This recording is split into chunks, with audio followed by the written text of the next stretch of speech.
Hello friends, welcome to my channel study with Shilpi. Friends, हम लोग UGC NET exam के second paper geography के previous year के questions को कर रहे हैं।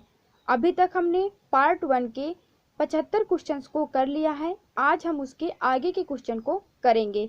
फ्रेंड्स, ये क्वेश्चंस आपके लिए बहुत इंपॉर्टेंट है, क्योंकि आप जब किसी भी एग्जाम के प्रीवियस ईयर के क्वेश्चंस को करते हैं तब आप समझ पाते हैं कि इस एग्जाम में किस टाइप से क्वेश्चंस पूछे जा रहे हैं और कौन से टॉपिक से कितने क्वेश्चन पूछे जा रहे हैं या कौन सा टॉपिक कितना इम्पोर्टेंट है।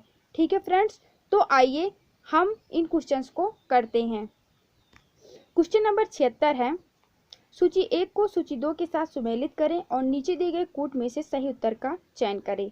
इसमें फ्रेंड्स आपको भूगोलवेत्ता और स्कूल ऑफ ज्योग्राफी दी गई है, जिसको आपको सही सुमेल करना है। ए नंबर में दिया गया अल्बर्ट डिमांजिया, बी फ्रेडरिक रेडजेल, सी हालफोर्ड जे मैकेंडर और डी आइसा बोमेन। अब आपको इनके स्कूल ऑफ ज्योग्राफी यानी किस स्कूल से संबंधित है इसका सही सुमेल करना है। जैसे कि अल्बर्ट डिमांजिया किस स्कूल से संबंधित है? फ्रेंच स्कूल ऑफ ज्योग्राफी से। Friedrich Ratzel German school of geography, Halford J Mackinder British school of geography और Isaiah Bowman American school of geography. तो क्वेश्चन नंबर 76 का सही आंसर है आंसर नंबर सी। अगला है क्वेश्चन नंबर 77, सामाजिक अथवा सांस्कृतिक रूप से क्षेत्रीय संकल्पना का निर्माण हुआ है। ये विचार निम्नलिखित में से किसके अंतर्गत आता है? ए व्यवहारवाद, बी तार्किक वस्तुनिष्ठवाद, सी संरचनावाद या फिर डी उत्तर आधुनिकतावाद। तो इसका सही आंसर है आंसर नंबर डी उत्तर आधुनिकतावाद। अगला है क्वेश्चन नंबर 78, पृथ्वी की परिधि की परिगणना करने वाले प्रथम ग्रीक विद्वान कौन थे? ए अरस्तु, बी हेरोडोट्स, सी एनेक्सिमेंडर या फिर डी एरेटास्थनीज। तो इसका सही आंसर है आंसर नंबर डी इरेटास्थनीज। अगला है क्वेश्चन नंबर 79, निम्नलिखित भूगोल वैज्ञानिकों में से किसने मानव केंद्रित भूगोल पर ध्यान केंद्रित किया? ए हंटिंगटन, बी सैंपल, सी जेफरसन, डी रेडजेल। इसका सही आंसर है आंसर नंबर सी जेफरसन। अगला है क्वेश्चन नंबर 80, मानसिक मानचित्र की अवधारणा निम्नलिखित में से किसने विकसित की? ए गाउल्ड एवं व्हाइट, बी बोल्डिंग एवं हैंगरस्टैंड, सी डाउन्स एवं स्टी या फिर डी सॉरीनेन। इसका सही आंसर है आंसर नंबर ए गाउल्ड और व्हाइट ने। ठीक है फ्रेंड्स, अगला है क्वेश्चन नंबर 81, निम्नलिखित कथनों में से कौन सा कथन व्यापक आधार के जनसंख्या पिरामिड को प्रदर्शित करता है? ए प्रजनन दर में गिरावट, बी उच्च प्रजनन दर, सी मृत्यु दरों में गिरावट या फिर डी उच्च मृत्यु दर। इसका सही आंसर है आंसर नंबर बी उच्च प्रजनन दर। अगला है क्वेश्चन नंबर 82, निम्नलिखित कथनों पर विचार करें।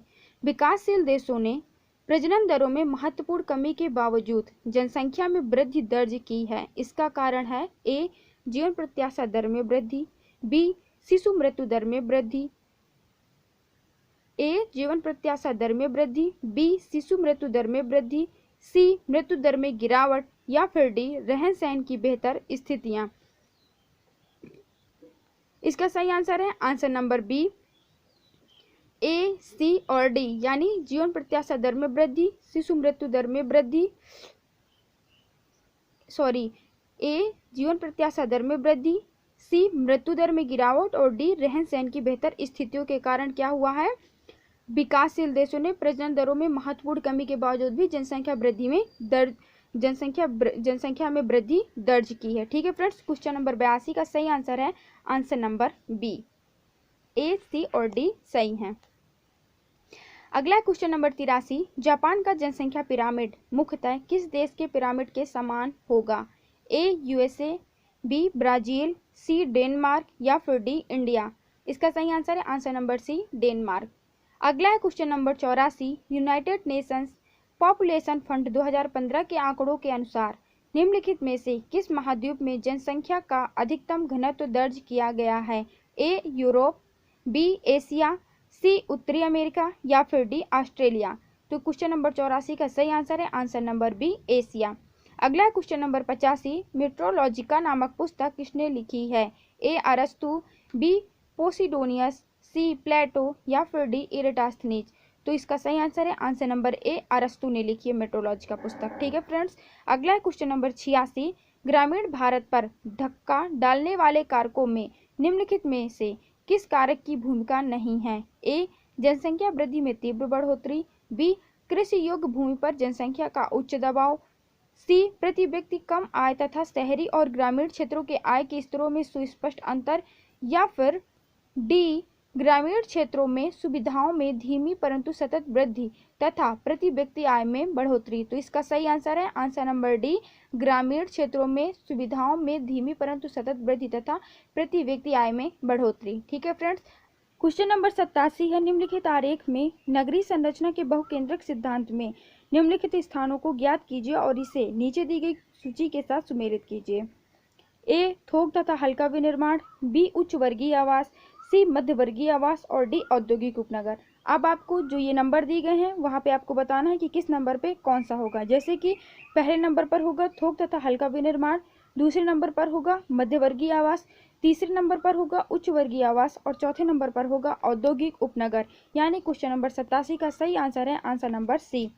अगला है क्वेश्चन नंबर 88। सूची 1 को सूची 2 के साथ सुमेलित करें और नीचे दी गई कूट में से सही उत्तर का चयन करें। इसमें फ्रेंड्स आपको पद दिए गए हैं और इसकी परिभाषा दी गई है। जैसे कि ए नंबर पर केंद्रीय शहर, बी नंबर पर नेटवर्क शहर, सी नंबर पर नगरीय प्रभाव क्षेत्र और डी नंबर पर नगरीकृत क्षेत्र। अब आपको सही मिलान करना है कि कौन से शहर की कौन से क्षेत्र की क्या परिभाषा होगी। जैसे पहले में दिया गया केंद्रीय शहर, जो कि होता है मुख्य शहर जिनके आसपास उपनगर विकसित हो रहे हैं और उसकी शासकीय परिसीमाओं के अंदर आने वाले उपनगरीय क्षेत्र। दूसरा है नेटवर्क शहर, जिसकी परिभाषा है दो या ज़्यादा स्वतंत्र परंतु पूरक शहर जिनमें उच्च गति के परिवहन कॉरिडोर हैं। तीसरा है नगरीय प्रभाव क्षेत्र, नगरीय प्रभाव क्षेत्र जिसकी परिभाषा है नगर के बाहर नगरीय विशेषताओं के साथ शहरी क्षेत्र। अगला है नगरीकृत क्षेत्र, जिसकी परिभाषा है राजनीतिक परिसीमा के किसी संदर्भ के बगैर इमारतों के उच्च घनत्व के साथ भू आकृति का निरंतर निर्माण। ठीक है फ्रेंड्स, तो क्वेश्चन नंबर 88 का सही आंसर होगा आंसर नंबर बी। अगला है क्वेश्चन नंबर 89। सूची 1 को सूची 2 के साथ सुमेलित करें और नीचे दिए गए कूट में से सही उत्तर का चयन करें। इसमें भी पद दिए गए हैं और उनकी परिभाषा दी गई है। ए नंबर में मानव बस्तियों का स्थल, बी नंबर में मानव बस्तियों की स्थिति, सी नंबर में प्रयोजन में विशेष कर्षण कारक और डी नंबर में प्रयोजन क्षेत्र। अब आपको सही मिलान करना है कि किसकी क्या परिभाषा होगी। जैसे कि पहला दिया गया मानव बस्तियों का स्थल, तो इसकी परिभाषा होगी स्थान की भौतिक और सांस्कृतिक विशेषताएं तथा गुण। अगला है मानव बस्तियों की स्थिति, जिसकी परिभाषा होगी स्थान के महत्व के विशेष संदर्भ में तुलनात्मक अवस्थिति। अगला है प्रयोजन में विशेष कर्षण कारक, जिसकी परिभाषा है रोजगार अवसरों के कारण गति। और चौथा है प्रयोजन क्षेत्र, जिसकी परिभाषा प्रयोजन प्रारूप के अंदर और बाहर स्थानीय लोगों पर प्रधानता जमाने वाले क्षेत्र। तो क्वेश्चन नंबर 89 का सही आंसर है आंसर नंबर बी। अगला है क्वेश्चन नंबर 90। किसी भी सेवा के लिए जनसंख्या सीमा थ्रेशोल्ड की सही व्याख्या निम्नलिखित में से कौन सा कथन करता है? ए अधिकतम दूरी जो लोगों को सेवा का उपयोग करने के लिए तय करनी पड़ती है, बी सेवा को प्रारंभ करने के लिए न्यूनतम दूरी, सी सेवा के लिए आवश्यक न्यूनतम जनसंख्या या फिर डी सेवा के लिए आवश्यक अधिकतम जनसंख्या। तो इसका सही आंसर है आंसर नंबर सी, सेवा के लिए आवश्यक न्यूनतम जनसंख्या। ठीक है फ्रेंड्स, अगला है क्वेश्चन नंबर 91। निम्नलिखित में से कौन सा समुद्री मार्ग विश्व का सर्वाधिक महत्वपूर्ण और व्यस्ततम मार्ग है? ए केप मार्ग, बी उत्तरी प्रशांत मार्ग, सी दक्षिणी अटलांटिक मार्ग या फिर डी उत्तरी अटलांटिक मार्ग। इसका सही आंसर है आंसर नंबर डी उत्तरी अटलांटिक मार्ग। अगला है क्वेश्चन नंबर 92। निम्नलिखित में से किस कार्य की वजह से पूरे विश्व में किसी अन्य कार्य की तुलना में कहीं अधिक जल प्रदूषण होता है? ए कृषि, बी जल विद्युत ऊर्जा उत्पादन, सी विनिर्माण उद्योग या फिर डी शहरीकरण। फ्रेंड्स, ये क्वेश्चन श्योर नहीं इस क्वेश्चन के आंसर के लिए, इसलिए इसको छोड़ देते हैं और नेक्स्ट क्वेश्चन को करते हैं। अगला है क्वेश्चन नंबर 93। नीचे दो कथन दिए गए हैं, एक को अभिकथन ए और दूसरे को कारण आर के रूप में दिया गया है। नीचे दिए गए कूट में से सही उत्तर का चुनिए। अभिकथन ए है, हरित क्रांति की वजह से गरीबी का समाधान होने की बजाय वह और भी बढ़ गई। कारण आर, धनी और अधिक जमीन वाले किसानों ने यह महसूस किया कि हरित क्रांति और कृषि के मशीनीकरण ने उन्हें स्वयं खेती करने की महती क्षमता प्रदान की है। उन्होंने साझेदारी खेती और मालगुजारी पर दिए जाने वाले खेतों को वापस लेना शुरू कर दिया। इसके परिणाम स्वरूप अधिकांश संख्या में असामियों और कृषकों से उनका खेती का काम छीन लिया गया। तो इसका सही आंसर है friends answer number A R दोनों सही है। आर ए की सही व्याख्या, यानी हरित क्रांति की वजह से गरीबी का समाधान होने के बजाय वह और भी बढ़ गई, सही है, क्योंकि धनी और अधिक जमीन वाले किसानों ने यह महसूस किया कि हरित क्रांति और कृषि के मशीनीकरण ने उन्हें स्वयं खेती करने की महती क्षमता प्रदान की है। उन्होंने साझेदारी खेती और मालगुजारी पर दिए जाने वाले खेतों को वापस लेना शुरू कर दिया। इसके परिणाम स्वरूप अधिकांश संख्या में असमियों और कृषकों से उनका खेती का काम छीन लिया गया, यानी ए आर दोनों सही और आर ए की सही व्याख्या भी करता है। अगला है क्वेश्चन नंबर 94। सूची 1 को सूची 2 के साथ सुमेलित करें और नीचे दिए गए कूट में से सही उत्तर का चयन करें। यहाँ पर फ्रेंड्स आपको विभिन्न क्रमों की संभावित के मान दिए गए हैं और संभावित वस्तुओं की संख्या दी गई है। अब आपको इसका सही सुमेल करना है। इसमें ए नंबर पर दिया गया 8 32 128, बी नंबर पर दिया गया 4 13 40, सी नंबर पर 3 20 141 और डी नंबर पर 2 27 351। अब आपको इसका सही सुमेल करना है, जैसे कि ए नंबर पर 8 32 128 का के मान क्या होगा, के 4 होगा। बी नंबर पर 4 13 40 जिसका के मान होगा के 3 होगा, यानी के 3 होगा। और अगला है 3 20 141 जिसका के मान होगा के 7 और अगला है 2 27 351 जिसका के मान होगा के 13। तो क्वेश्चन नंबर 94 का सही आंसर है आंसर नंबर डी। अगला है क्वेश्चन नंबर 95। निम्नलिखित में से किसने प्रादेशिक विकास ध्रुव को शहरी क्षेत्र में अवस्थित विस्तारित होते उद्योगों के समुच्चय और इसके प्रभाव क्षेत्र में हो रही आर्थिक गतिविधि के और विकास के रूप में परिभाषित किया है? ए ओ हिर्चमैन, बी एफ पेरोक्स, सी वोडविले या फिर डी बीजीएल बेरी। इसका सही आंसर है आंसर नंबर सी वोडविले ने।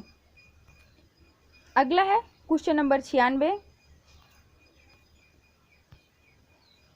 वर्ल्ड पॉलिटिकल ज्योग्राफी नामक पुस्तक की रचना निम्नलिखित में से किसने की थी? ए जी.ई. पर्सी, बी स्टीफेन बी जोन्स, सी जे के राइट या फिर डी हार्टसोन। इसका सही आंसर है ए जी.ई. पर्सी ने की थी। वर्ल्ड पॉलिटिकल ज्योग्राफी नामक पुस्तक की रचना जी.ई. पर्सी ने की थी। ठीक है फ्रेंड्स। अगला क्वेश्चन नंबर 97। निम्नलिखित में से किस राजनीतिक विद्वान ने वर्ष 1949 में अपेक्षाकृत एक अधिक भौगोलिक राजनीतिक भूगोल की अपील की थी? ए हार्टसोन, बी जी.ई. पर्सी, सी आर.एच. फीफील्ड या फिर डी जॉर्ज टी रेनर। इसका सही आंसर है आंसर नंबर ए हार्टसोन ने की थी। अगला है क्वेश्चन नंबर 98। नीचे दो कथन दिए गए हैं, एक को अभिकथन ए और दूसरे को कारण आर के रूप में दिया गया है। नीचे दिए गए कूट में से सही उत्तर चुनिए। अभिकथन ए है, दुर्गापुर आसनसोल चितरंजन के बीच अनेक कोयला खदानें होने और अन्य संबंधित कार्यकलाप होने की वजह से आसनसोल सब डिवीजन विश्व के सबसे बड़े औद्योगिक परिसरों में से एक है। कारण आर, कलकत्ता महानगरी जिला के बाहर आसनसोल सब डिवीजन में पर्याप्त कोयला भंडार और उसका निर्गम लोहा और इस्पात का उत्पादन और इंजीनियरिंग उद्योग है। तो इसका सही आंसर है फ्रेंड्स आंसर नंबर ए, यानी ए आर दोनों सही और आर ए की सही व्याख्या भी करता है। ठीक है फ्रेंड्स। अगला क्वेश्चन नंबर 99। नीचे दिए गए परिवहन नेटवर्क आरेख से निम्नलिखित में से ब्याज सूचकांक संशोधन को दर्शाने वाले कूट का चयन करें। इसका सही आंसर है फ्रेंड्स आंसर नंबर बी 4। अगला है क्वेश्चन नंबर 100। वेबर ने अपने न्यूनतम लागत सिद्धांत में निम्नलिखित में से किसे नहीं माना था? ए, समूहन आर्थिक व्यवस्था में परिवहन और श्रम लागत बढ़ती है। बी, श्रम असीमित रूप से उपलब्ध होता है। सी, सस्ते श्रम की आपूर्ति के कारण उच्च परिवहन लागत वाले स्थान भी आकर्षक हो सकते हैं। या फिर डी, परिवहन लागत किसी भी दिशा में दूरी और वजन के अनुरूप एक समान होती है। तो इसका सही आंसर है फ्रेंड्स आंसर नंबर ए, समूहन आर्थिक व्यवस्था में परिवहन और श्रम लागत बढ़ती है। ओके फ्रेंड्स, हमने 100 क्वेश्चंस पूरे कर लिए हैं। अब हम पार्ट 2 को करेंगे अपनी नेक्स्ट वीडियो में। तो फ्रेंड्स, अगर आपको ये वीडियो पसंद आई हो तो वीडियो को लाइक करें, शेयर करें और चैनल को सब्सक्राइब करें। Thank you for watching this video.